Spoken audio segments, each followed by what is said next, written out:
A woman is expelled from her stepfather's funeral by her siblings, who also deny her inheritance, even though she took care of him throughout his illness. But then, Rebecca was born in a small town in the heart of the country, surrounded by mountains and family traditions.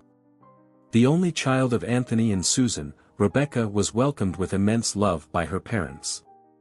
Anthony, a man of noble character and generous heart, devoted himself entirely to his daughter from the moment he first held her in his arms. He adored her with an intensity that everyone around them noticed. "My little Rebecca," he would often say, "you are the light of my eyes." Together, they would spend hours exploring the fields around the house, where Anthony taught her about plants and animals, always interspersing his lessons with magical stories of the mountains that surrounded their hometown. However, fate brought a harsh trial to the family when Rebecca was only 4 years old. Anthony, always so strong and healthy, was struck by a sudden illness that quickly took him away. Anthony's death left Susan devastated, and Rebecca, though very young, felt the deep loss of her hero. The home, once filled with laughter and joy, fell into a painful silence as mother and daughter struggled to cope with the absence of the one who had been the pillar of their lives. 2 years after Anthony's passing, Susan met Mark, a respected widower in the community, known for his kindness and integrity. Mark, who also carried emotional scars from his past, saw in Susan a partner with whom he could rebuild his life. And in Rebecca, he saw a daughter he could love and care for. It wasn't long before Mark proposed to Susan, and upon their marriage, Rebecca gained not only a new father but also a new life. Initially, Rebecca was apprehensive about Mark's presence in her life. The memories of Anthony were still very vivid in her young heart, but Mark, with his patience and affection, gradually won the trust and affection of the girl. He would take her on walks around the farm, buy her gifts, and always treated her with a care that showed how much he considered her his own daughter. "Rebecca," Mark would say with a warm smile, "I don't want to replace your father, but I promise I will always be here for you." These words warmed the girl's heart, and she began to accept Mark as part of her family. Rebecca's new home became even more complete when Susan and Mark had children. 2 twin boys, Christopher and Brian, were born when Rebecca was 6 years old. She was radiant with the arrival of her brothers and welcomed them with all the love she could offer. During the early years, she was a devoted sister, helping her mother with the baby's care, changing diapers, rocking them to sleep, and even telling them stories before bed. Life seemed to have finally found a balance. As the twins grew older, however, things began to change. Although Rebecca continued to treat them with love and care, Christopher and Brian, as they entered their teenage years, began to develop a silent resentment towards her. They couldn't understand why Mark, their father, treated Rebecca with so much affection, given that she was just a half-sister. This feeling of estrangement intensified over time, and the boys, who once called her sis, started to distance themselves from her, treating her with coldness and disdain. Rebecca, on the other hand, did not let her siblings' behavior affect her commitment to the family. She continued to take care of the house and support her mother and Mark in everything they needed. When Rebecca turned 20, her mother, Susan, was diagnosed with a severe illness. Mark, who was already facing health problems due to a chronic heart condition, did everything he could to care for his wife, but after months of suffering, Susan succumbed to the disease, leaving Rebecca devastated. Susan's death was a devastating blow to the entire family, but especially to Rebecca and Mark. For Rebecca, losing her mother meant losing her last direct connection to the past, her childhood, and the unconditional love she had always received. Mark, in turn, began to feel the effects of the mourning even more intensely due to his fragile health condition. His heart problems, which had previously been managed with medication, began to worsen, and he increasingly depended on Rebecca's care. The twins, now 14 years old, did not show the same respect or affection towards Rebecca that Mark always had. On the contrary, Susan's death seemed to heighten the disdain they felt for their half-sister. They treated her as an intruder, an unwelcome figure in the house who, in their eyes, had no right to the inheritance and love of Mark. Rebecca felt the weight of this rejection, but she did not allow it to pull her away from her duty to care for Mark, the man who, to her, had always been like a true father. Mark's deteriorating health led Rebecca to take on even more responsibilities at home. She devoted herself entirely to caring for Mark, preparing his meals, administering his medications, and spending long nights by his side when his health crises worsened. Despite the tension that permeated the family environment, the bond between Rebecca and Mark only grew stronger. "Rebecca," Mark would say with a weakened voice, "you are my daughter, and never let anyone tell you otherwise." These words were like a balm to Rebecca, who found in them the strength to keep going, even in the face of her siblings' hostility.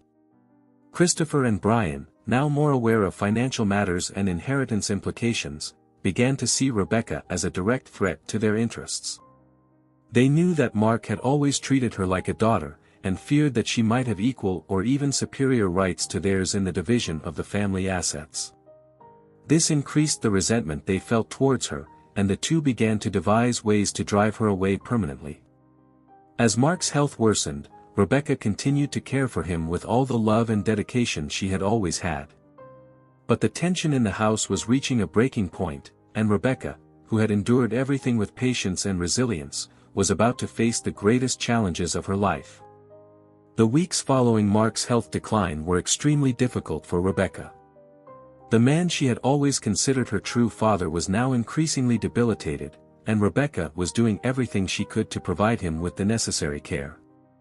Mark's heart, always fragile, now seemed to be giving up, and Rebecca knew that the time left with him was running out. She spent her days and nights by his bedside, holding his hand and trying to offer him some comfort amidst the pain. "Rebecca," Mark said on a particularly difficult afternoon, when a new crisis had left him even weaker, "I want you to know how much you mean to me. You were the daughter I never had, and I thank God every day for having you in my life." Rebecca, with tears in her eyes, squeezed his hand tightly, feeling the weight of his words. "You have always been like a father to me, Mark," she replied, her voice trembling, "and I will do everything I can to honor the love and care you have always given me." However, while Mark and Rebecca shared these moments of deep connection, her siblings Christopher and Brian watched everything with growing disdain. To them, Rebecca's closeness to Mark was a direct threat to their interests, and they began to conspire to ensure that, when the inevitable happened, she would have no claim to the family inheritance. "She doesn't belong to us," Christopher said to Brian in one of their many secret meetings. "She has no blood relation to our father, and we won't let her take what is rightfully ours." Brian, always more impulsive, fervently agreed. "We have to do something before it's too late," he said, his eyes shining with a mix of fear and determination. "She can't benefit from what our father built." And so, the brothers began to hatch a plan to exclude Rebecca from any share of the family assets, using any means possible to achieve their goals. The twins' behavior became increasingly hostile. They started to openly ignore Rebecca, making malicious comments and treating her as if she were merely a housekeeper. Rebecca, for her part, tried not to be discouraged, focusing on caring for Mark and keeping the house in order. She felt the rising tension but preferred not to confront them, believing that the situation might improve if she continued to show patience and understanding. One evening, while Rebecca was preparing dinner, Christopher entered the kitchen and watched her in silence for a few minutes before speaking. "You know you don't belong to this family, don't you?" he said, his voice dripping with venom. Rebecca, taken aback by the harshness of his words, stopped what she was doing and looked at him but did not respond immediately. Christopher stepped closer, approaching dangerously. "You can pretend all you want, but you will never be one of us," he continued, his gaze as cold as ice. Rebecca felt a wave of pain and sadness, but chose not to retaliate. "I never wanted to take anyone's place, Christopher," she said, trying to keep her voice steady. "I just want to take care of Mark, just as I always cared for our mother and for you when you were little." But her words fell on deaf ears. Christopher simply shook his head, a bitter smile curving his lips. "You're here only because Mark is still breathing," he murmured. "When he's gone, so will you." These words cut Rebecca deeply, but she refused to show weakness. She knew the siblings were trying to provoke her, and she wouldn't give them the satisfaction of seeing her react. Instead, she turned her attention back to the pot on the stove, ignoring Christopher's threatening presence until he finally left the kitchen, leaving her alone with her dark thoughts. That night, while caring for Mark, Rebecca wondered how far her siblings might go to get her out of the house. Although she refused to believe they could do something truly cruel, a shadow of doubt was beginning to form in her mind. She felt that something terrible was coming, but at the same time, she didn't know how to prepare for whatever it might be. Mark, sensing Rebecca's worry, tried to reassure her. "Don't worry about Christopher and Brian," he said, his voice tired but firm. "They're confused right now, but deep down, they know that you're a part of this family just as much as they are." Rebecca wanted to believe those words, but the reality was that her siblings' behavior was becoming increasingly aggressive, and she feared that love and patience would not be enough to resolve the situation. Days continued to pass, and Mark's health deteriorated further.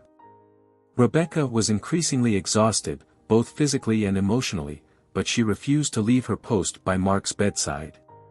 She knew he was in the final moments of his life and wanted to ensure that he departed in peace, surrounded by the love he had always given her. But the tension within the house was only growing, and Rebecca felt that the storm brewing was about to burst. The next morning, Rebecca woke up early, as she did every day, to check on Mark. In recent days, his health had significantly worsened, and Rebecca had started sleeping with one ear open, always ready to rush to his room at the slightest sign of trouble. It was still dark when she walked towards Mark's room, her heart tight with unrelenting worry. Upon opening the door to the room, Rebecca noticed the profound silence that filled the space. Mark was lying in bed, motionless. For a moment, she was paralyzed, but then she ran to him, calling him softly. "Mark, I'm here," she said, her voice low and full of concern. However, there was no response. Rebecca moved closer and, with trembling hands, touched his face, feeling the coldness that now enveloped him. She realized, with a lump forming in her throat, that Mark was no longer breathing. The world around Rebecca seemed to stop. She looked at Mark's face, so serene but now lifeless, and a wave of despair overtook her. Holding his hand, which had so often offered her comfort and protection, Rebecca whispered, "Mark, please don't leave me." But she knew, deep down, that he had already gone. With tears in her eyes and her heart aching, Rebecca picked up the phone and, with difficulty, dialed the ambulance number. Her voice trembled as she explained the situation to the dispatcher. "My father, he's not breathing anymore," she said, her voice breaking as tears finally began to flow freely down her face. The dispatcher reassured her and said an ambulance was on its way, but Rebecca already knew there was nothing more to be done. While waiting for the paramedics to arrive, Rebecca remained by Mark's side, holding his hand. She felt as though a part of herself was slipping away with him. When the paramedics arrived, they confirmed what Rebecca already feared: Mark had passed away during the night. The news, though expected, hit her with overwhelming grief. The news of Mark's death quickly spread through town, and preparations for the funeral began rapidly. Despite being overwhelmed with grief, Rebecca devoted herself to organizing everything, choosing the flowers and handling the details, as she knew Mark would have wanted. She wanted the farewell to be worthy of the man who had always treated her like a daughter. On the day of the funeral, Rebecca dressed in black and walked to the church, determined to pay her final respects. However, upon arriving at the church entrance, she was met with coldness by Christopher and Brian, her stepbrothers. "What are you doing here?" Christopher asked, his gaze hard and fixed on her. Rebecca, still dazed by the pain, didn't immediately understand. "I'm here to say goodbye to Mark," she replied, her voice trembling slightly. Brian, standing next to Christopher, crossed his arms and gave her a disdainful look. "You don't belong here," he said coldly. "Mark was our father, not yours. You're not welcome at this funeral." Brian's words hit Rebecca like a punch. She felt the ground give way beneath her as she tried to process what was happening. "But he raised me as his daughter. I loved him like a father, she tried to argue, but her brothers remained unmoved. You were never really part of the family, Christopher declared with contempt, stepping away from her. Rebecca, realizing she had no chance of convincing them, took a step back, her eyes welling up. Without saying anything more, she turned and left, feeling humiliated and devastated. There was no fighting against the cold rejection from her brothers. Back at the house, Rebecca entered and felt the crushing silence. All the love and care she had devoted to Mark now seemed to be swept away by a cruel indifference. She walked slowly to the room where Mark had spent his last days, now empty, and allowed her tears to flow freely. She sat on the edge of the bed, hugging herself, and cried for Mark, for the irreparable loss, and for the cruelty of her brothers. After hours immersed in her sorrow, Rebecca heard the sound of the front door opening. Christopher and Brian had returned from the funeral. She quickly wiped her tears and tried to compose herself, but before she could leave the room, the brothers entered, their faces hard and unyielding. Now that Mark is gone, you have no reason to be here anymore, Christopher said bluntly. Rebecca looked at them, unable to believe what she was hearing. What are you saying? Her voice came out weaker than she had intended. Brian stepped forward, his expression leaving no doubt about his intentions. This house belonged to our father, and now it's ours. You were never a real part of this family. You don't belong here anymore, he stated, his words laden with coldness. Rebecca felt a deep pain pierce through her. Everything she had fought for, all the love and effort she had devoted to that house, seemed to be discarded in an instant. Knowing that arguing would be futile, she picked up the phone and, amidst her tears, called her friend Emily. Emily, can I stay at your place for a few days? I have nowhere else to go, she said, her voice breaking. Emily, sensing the desperation in her friend's voice, responded without hesitation. Of course, Rebecca. Come over right now. I'm here for you. Rebecca, with a heavy heart, began to pack her things, taking only the essentials. Each movement felt like a monumental effort, but she knew she couldn't stay there. With a small suitcase in hand, she took one last look at the house that had been her home and was now a place of pain. Without saying goodbye to her brothers, she left for Emily's house, knowing that the life she had known was falling apart. Days after moving into Emily's house, Rebecca was still trying to come to terms with the loss of Mark and the cruel treatment from her stepbrothers. She was deep in her grief when, one afternoon, a lawyer sent by her brothers knocked on Emily's door. He introduced himself in a formal and direct manner, making it clear that his visit did not bring good news. Miss Rebecca, he began straightforwardly, I am here on behalf of your brothers, Christopher and Brian. They have filed a lawsuit to remove you from Mark's will. Since you are not his biological child, they argue that you have no right to any of the assets he left behind. Rebecca listened to the lawyer's words with a mix of sadness and resignation. She had expected her brothers to do something like this, given how they had treated her at the funeral. Even so, hearing it out loud made her heart ache even more. I understand, she replied, her voice soft and filled with pain. I accept. I'm not surprised by this decision. The lawyer simply nodded and, fulfilling his duty, left soon after, leaving Rebecca to be immersed in a sea of bitter thoughts. A few days later, as Rebecca was beginning to accept her fate, another unexpected visitor arrived at Emily's house. This time, it was Mark's longtime attorney, an elderly man with a kind demeanor whom she had known since she was a child. He greeted her warmly and got straight to the point. Rebecca, I need you to be present at the upcoming court hearing where Mark's will be read. Rebecca, still shaken by the previous news, didn't understand why she needed to attend. But why? She asked, her voice filled with confusion. I don't have any rights. I've already been removed from the will by my brothers. The attorney looked at her with a grave expression, but at the same time, there was a softness in his eyes. Rebecca, Mark would never do this to his daughter, he said, placing a comforting hand on her shoulder. Please, trust me and be there. Without waiting for a response, he said his goodbyes, leaving her even more intrigued. On the day of the will reading, Rebecca arrived at the courthouse with a heavy heart and low expectations. Upon entering the courtroom, she saw Christopher and Brian, who looked visibly uncomfortable with her presence. They exchanged glances but neither of them confronted her. They seemed puzzled as to why Rebecca was there. The judge entered and, after the formalities, began to read Mark's will. Everyone in the room held their breath as he spoke. "I leave 80% of all my assets to Rebecca, my beloved daughter," the judge said aloud.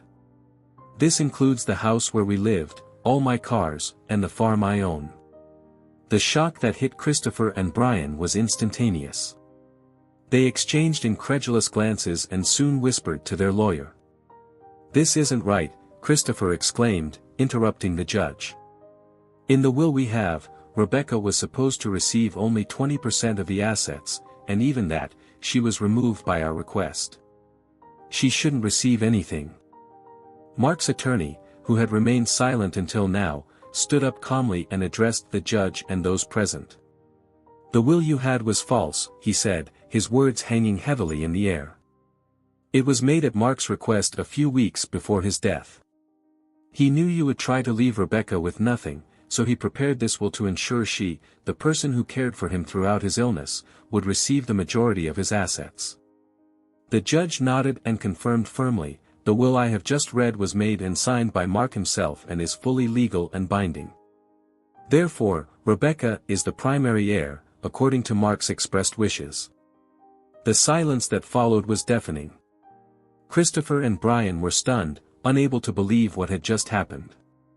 All their confidence that Rebecca would be left with nothing crumbled before them, leaving them disoriented. After the session, the brothers went back to the house they had thought was theirs, only to find Rebecca already there. Rebecca watched them, seeing the frustration and defeat in their faces. With a calm and steady voice, she said, "Out of respect for Mark, I won't force you out of the house. I won't do to you what you did to me." Her words, though simple, carried a moral strength that Christopher and Brian could not contest. Feeling the weight of their own actions, the brothers remained silent. Rebecca then retired to the room that had once been Mark's, leaving them alone with their thoughts. The story's resolution was marked by justice and the love Mark always had for Rebecca. She found solace in knowing that the majority of Mark's assets were now in her hands, while her brothers, consumed by greed, ended up with nothing. Remaining true to Mark's legacy, Rebecca chose not to perpetuate the cycle of hatred and bitterness but to move forward with dignity and compassion. Thus, Rebecca continued her life, carrying with her the memory of Mark and the lesson that true love and justice always prevail. If you enjoyed this story, don't forget to subscribe to the channel, leave a comment, give it a like, and activate the notification bell so you don't miss any of our upcoming videos. See you in the next story.